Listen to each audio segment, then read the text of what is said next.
പണ്ഡിറ്റ് ജവഹർലാൽ നെഹ്റുവിന്റെ അധ്യക്ഷതയിൽ കേരളത്തിൽ നടന്ന ഏറ്റവും സുപ്രധാനമായ രാഷ്ട്രീയ സമ്മേളനം എവിടെയാണ് നടന്നത്, എന്തായിരുന്നു ഉദ്ദേശം, എന്നാണ് ഇത് സംഭവിച്ചത്? അതിപ്രധാനമായ ഒരു രാഷ്ട്രീയ വിഷയമാണിത്.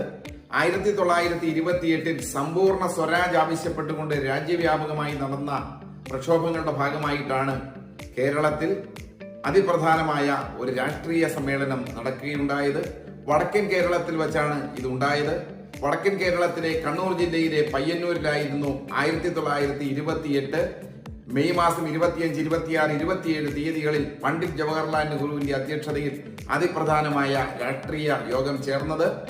ഐക്യ കേരളം എന്ന വിഷയത്തെ പിന്തുണയ്ക്കുന്നതിനും സമ്പൂർണ്ണ സ്വരാജ് എന്ന കാര്യത്തെ അംഗീകരിക്കുന്നതിനും കൃഷിക്കാർക്കും നിലം നികത്തുന്നവർക്കും സ്ഥിരമായി പാട്ടം നൽകണമെന്നതുൾപ്പെടെയുള്ള അതിപ്രധാനമായ വിഷയങ്ങളാണ് ഇതിൽ ഉന്നയിക്കപ്പെട്ടത്.